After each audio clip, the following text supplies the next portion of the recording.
Let's heal our inner child. Today is all about doing that inner healing that we all need to do, especially when it comes to heartbreak in relationships.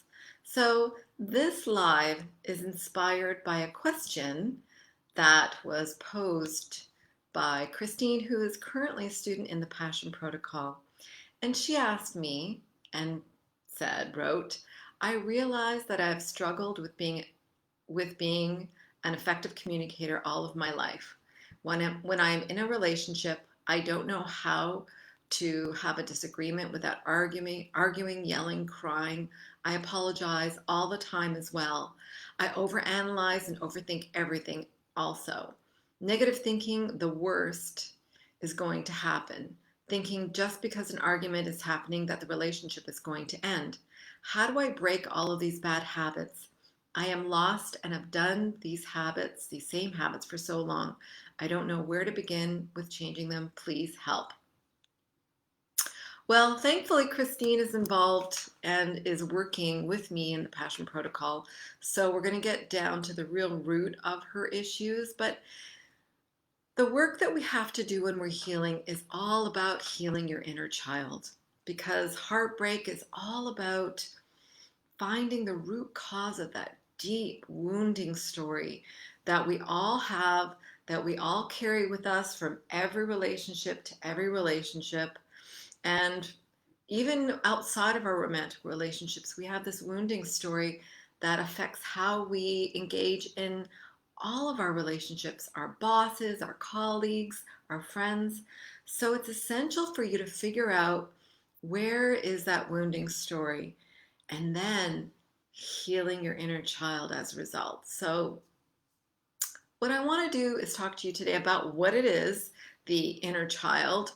Why do we have this inner child that isn't healed, that hasn't grown up, and how we can get back into our adult and allow the adult to take over when we are in situations like a heartbreak or having arguments with our romantic partners and anyone else in our life. So we all have many dimensions to our personality. We know this, right? But when you're in big heartbreak land, it's difficult to be an adult because your emotions take over. How can they not? And all you can think of is the pain and the grief that you have to endure and the unjust unfairness of it all. And it's in this very moment that you can decide how your grieving process will go by taking control of your emotional self. And that is also your wounded inner child. How you parent your inner child during a breakup, of course, is key to how you can recover more quickly or not. So, the agony and the ecstasy of living in these lives and in these bodies is that we get to feel everything. We get to feel the joy, the bliss, the happiness, and we also get to feel the pain, the darkness, or the shadow side, which is something that we're all feeling right now, especially when you're in heartbreak, if you're going through divorce or separation. You're being forced to look at your shadow side in order for you to heal it and then go back to the light. We can't stay in the light all the time. We can't be in la la land all the time. It's good to go there every once in a while, but we have to get a balanced sense of reality when we're in trauma and when we're in sadness, or if we're even suffering from PTSD on some level. So, whether you consciously or unconsciously are aware of it, you are many things in your life. You are the adult, you're the child, you're the mother, you're the father, you're the warrior, and etc. And just like any actor plays these different personalities, we get to decide which ones we play in certain scenarios. So if you go to work, you're the professional adult, right? Or if your work involves, being in the health industry, and if you're a doctor, if you're in the emergency room, you are the warrior. You are the action-oriented warrior who's going to save people. And if you are clearly in a scenario where you're dealing with young children, if you have children in your life, or if you're just taking care of somebody in your life, or if you have nieces or nephews, you become the mother and the father in those scenarios. But when we're placed in the scene of a heartbroken lover, we also get to experience our inherited trauma and our wounding story. So when I talk about inherited trauma, this is the deep work that we do in the program. I'm talking about everything that you've experienced from childhood, as well as what your mother experienced, your grandmother, and your great grandmother experienced, because we inherit all of that wounding and all of that trauma. And we get to decide in this life, when we become conscious to the story that we make from all of that trauma, we get to decide which character we play, which persona we get to put on in those scenarios. So the wounding story is made up when things weren't explained to us. So we had to make up our own story about it. This is the story we say to ourselves, where we say, I am unworthy of good, healthy love. I feel abandoned when somebody doesn't call me. I feel shame for not doing things correctly or perfectly. I am lonely and in fear because I don't feel that I have my partner with me all the time. And we carry this story into every relationship. And if you've been to my masterclass, I explain what heart armor does. But when we're heartbroken, we naturally make it mean something more than what it is when we're in our wounding story, and when we haven't been able to transfer out of the wounded child into the adult. And this is why we can't let go when we know we should, right? This is why we have that story like, oh, I love them so much. I have so many great qualities, yet, they're really clearly not for me, but I just can't seem to let go. That's part of it as well. We can't seem to let go, and we let our inner child take over and make those rules for us. So, as I said before, we have all kinds of dimensions to our personality. And the inner child has been explored time and time again, especially since the 70s, when, not even the 70s, actually, beyond that, when modern psychology came into existence in the late 1800s. And, I, of course, lean towards what Carl Jung's philosophy is. And we do that in many things. And modern psychology is definitely based on his philosophy and his teachings. And Carl Jung, of course, he called it our divine child.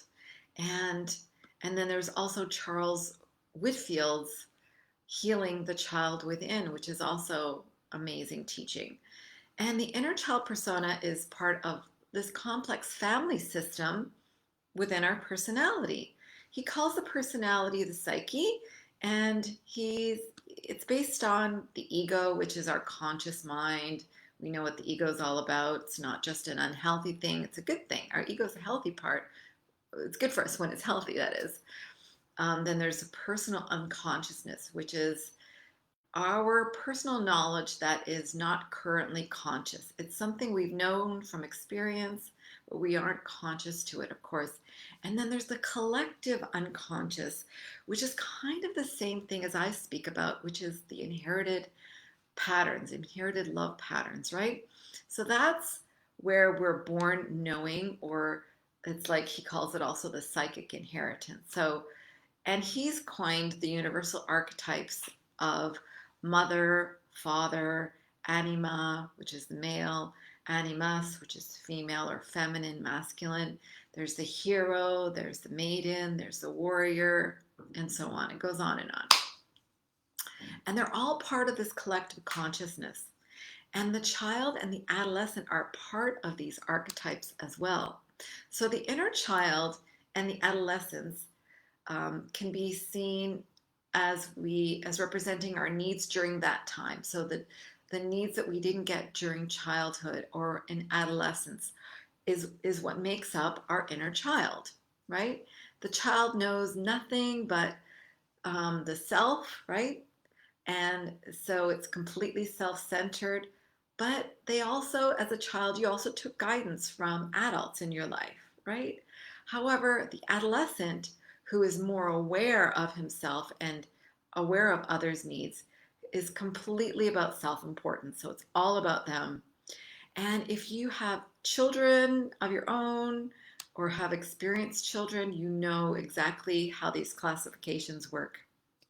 And we all have this inner child, including the adolescent, because the adolescent definitely is attached to this inner child persona. And when we as adults feel like we're threatened or we're in danger, such as when we're in a heartbreak or when we're going through a divorce, we can often revert back to the time in our childhood when we were emotionally wounded. In this reference, we can also exhibit behaviors of adolescent wounding too, right? So this is where our childhood trauma, of course, stunts our emotional and spiritual growth and really does affect all of our relationships when we go back to that wounding and we go back to that behavior. So, according to John Bradshaw in his book, Homecoming, Reclaiming and Championing Your Inner Child, our wounded inner child is responsible for these types of issues in our adult life: codependence, narcissistic disorders, trust issues, acting out or acting in behaviors, acting in meaning self sabotage, self harm, that kind of thing, magical beliefs, intimacy dysfunctions, addiction or compulsive disorders, and thought distortions. We know what that is, right?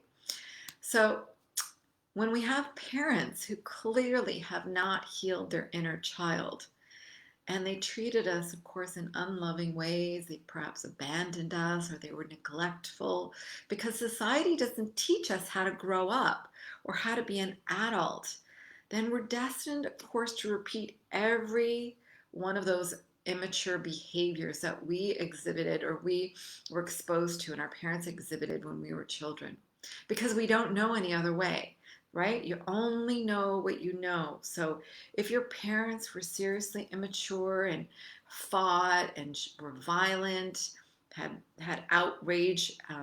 rageful outbursts, or perhaps threw things, you know, uh, stomped out during an argument and never resolved it, then more often than not, there's a guarantee you're going to be exhibiting the same thing. So instead of course, instead of them behaving in a grown-up way when we're wounded by our lover or our partners, we serious, and if we don't reflect on our behavior or the scenario in the argument or the disagreement, and perhaps take responsibility for our part and apologize, and then work towards being better so that next time you don't have that interaction that is very harmful, then we end up lashing out like a child. It's the opposite to that is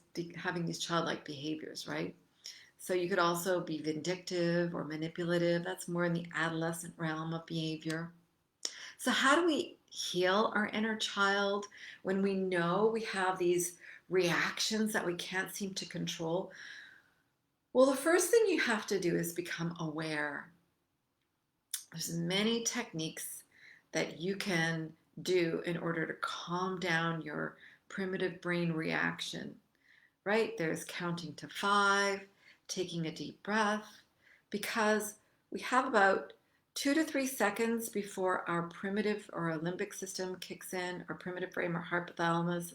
It's all like, oh, I'm now feeling danger in this situation, so I'm going to react by lashing out or running away, or having an episode of some sort. If you don't take the time just to take a deep breath, then you allow that limbic system to take over. You're allowing your primitive brain to take over. So the key is for you to take that time to allow the messaging to go to your rational brain. It takes a couple of seconds. So first thing you need to do in any situation where you feel threatened is take a deep breath and reassess by Doing that and allowing your rational brain to take over, then you can start developing new habits in how to approach the next part of the conversation. So it's okay, first of all, I want to say, childlike behavior is okay in most scenarios, because being youthful and childlike is great. It's fun. It's part of our personality that we have to cherish. But it's the wounded child, not just the inner child, the wounded child that we really have to heal, and we really have to calm down and take control over. So pay attention to your response when you're in an argument and ask yourself, are you calm and composed? And are you able to have an adult discussion about it? Or do you suddenly feel like you have to protect yourself by wounding and delivering childlike insults back? So, if it's the latter, if you're in that scenario where all you do is argue and lash out and you're vindictive and manipulative, then recognizing that is the first step. Then you have to allow your adult to start taking over.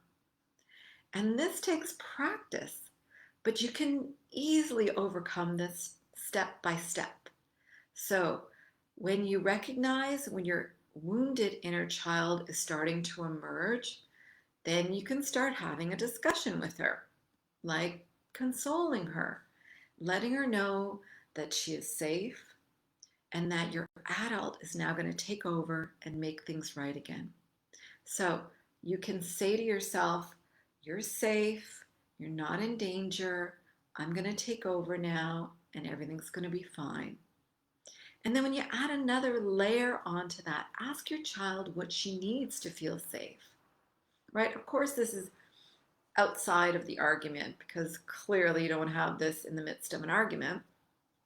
But later on, when you can remove yourself and you're still feeling perhaps really charged up, emotional, and hurt by the argument and what's going on, then you can have this dialogue.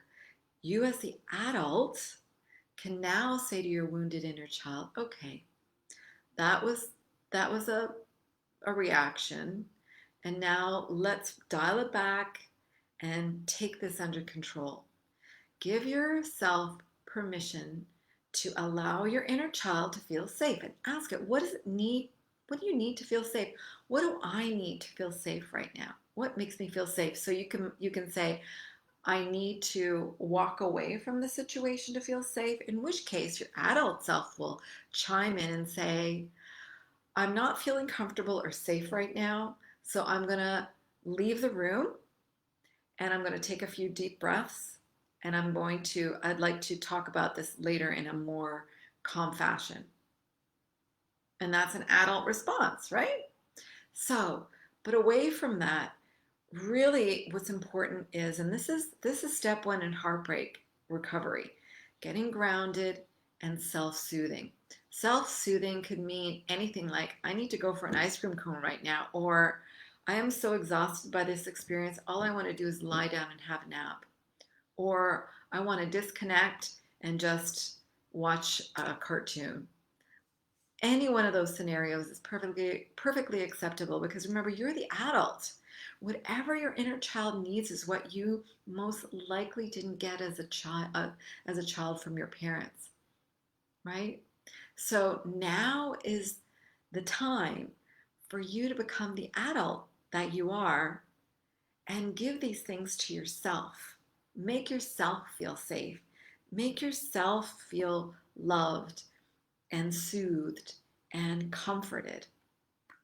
Instead of shaming and disciplining your inner child, and this happens when we have a particular wounding story around being a perfect little girl and not doing things correctly. We can get into that self-sabotaging shaming stuff. Well, this doesn't work here. This is where you are the calm, kind adult to your wounded child who is clearly wounded. So just like in real life, when you have a wounded child in front of you who is clearly hurting, you're not going to discipline them. You're not going to shame them. You're going to want to comfort them. So it's giving them hugs. asking them what they want, maybe going for a treat, going for a walk, playing a game. This is how I want you to start embracing that inner adult within you. Embrace the adult, become the adult, and comfort your inner child in these situations. This is the time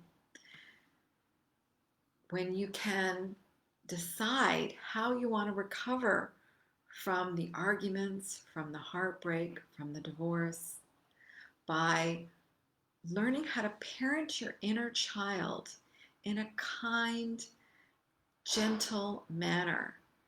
When you're able to handle all of these disappointments in your life in an adult form, then you move into grace, because then you're able to heal completely and deal with your inner child often when she comes up and when she's clearly wounded.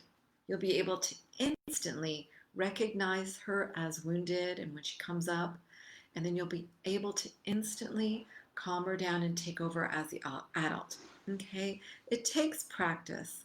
Number one, recognize when the wounded inner child comes up in an argument, when she appears in a situation that makes you feel that you're unsafe or that you're frightened in. And then talk to her like a gracious adult that you know you are, kind, loving, compassionate, considerate, and allow your inner child to heal. And this will allow you, of course, to start communicating effectively, because in an adult, you know the words. You know the words to use to communicate how you feel. So just take it one step at a time. First, recognize when your wounded inner child comes up, then start to console her, get grounded, and move into your adult. Let the adult you take over. Okay, enjoy. Thank you very much, Christine, for asking this question so that we can use this in our discussion today. Have a wonderful week, and we'll see you again next week.